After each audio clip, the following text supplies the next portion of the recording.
third fight against Blue, and this time I am going to have a much bigger advantage than the first 2 times around. I've got a pretty strong Ivysaur now, and all he's got is one evolved form, and it's not the one that actually needs to be evolved in order to do anything. Still, at this point in the game, I'd say his Pidgeotto is a pretty big threat, although it still doesn't have any flying moves at this point. It's still pretty strong, and there's that sand attack that can annoy me to hell. And do I need to remind you? That sprite is ugly.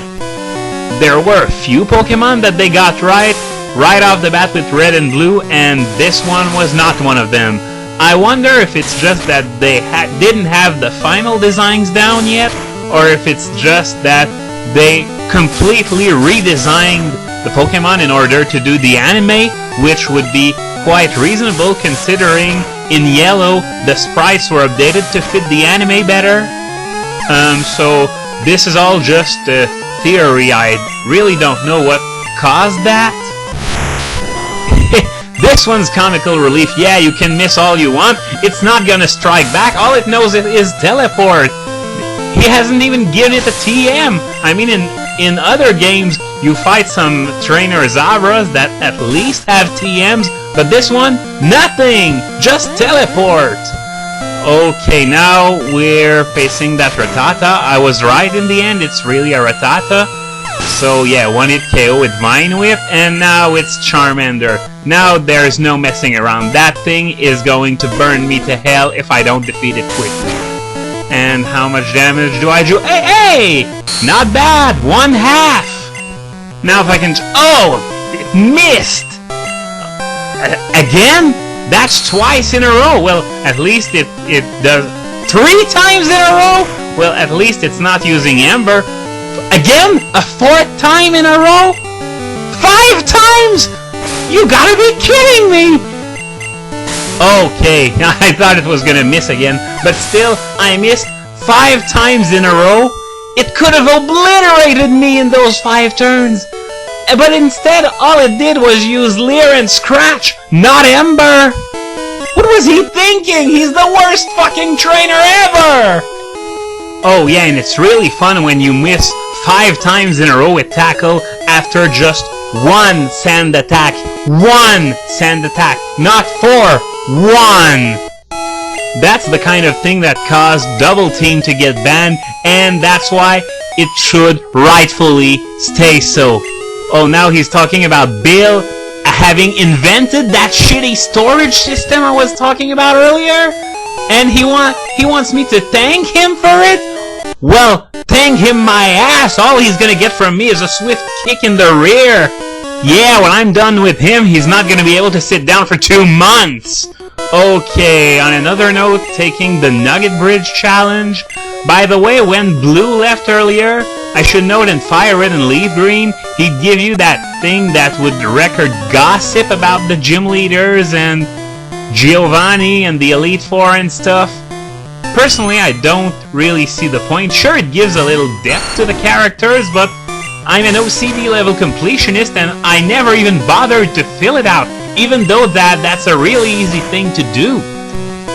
And for the record, that's where Blue gives probably his best one-liner ever. I don't need it because I don't give a hoot about others. I gotta give him that. He's an egomaniac, but he's not a closeted egomaniac.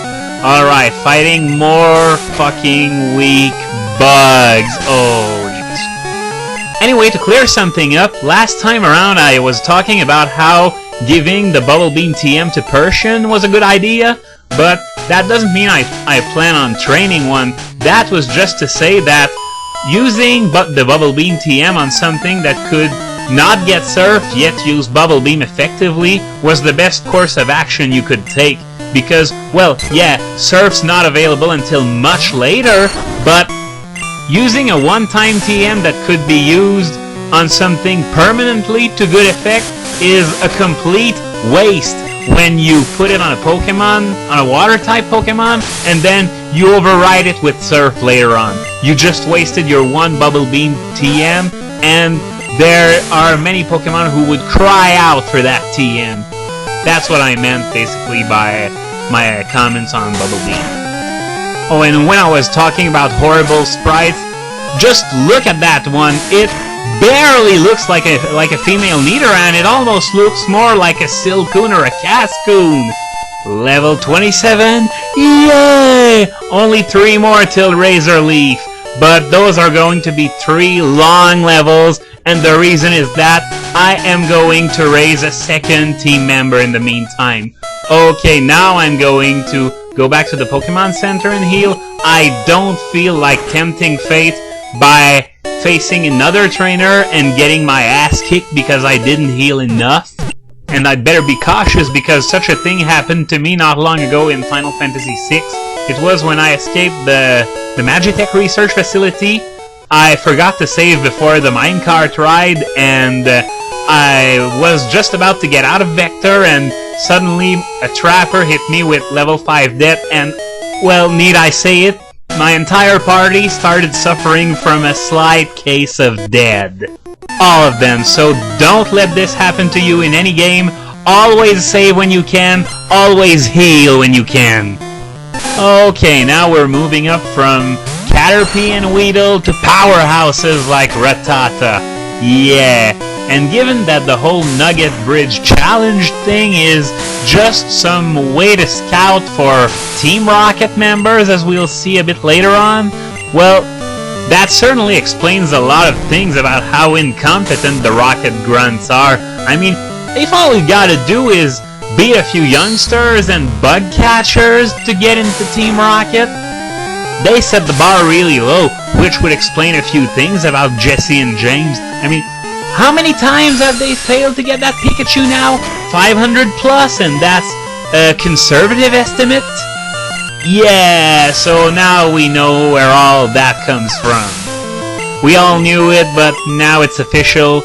Team Rocket fails. Hardcore. And with a PH for good measure, not with an F. Alright, number 4 now.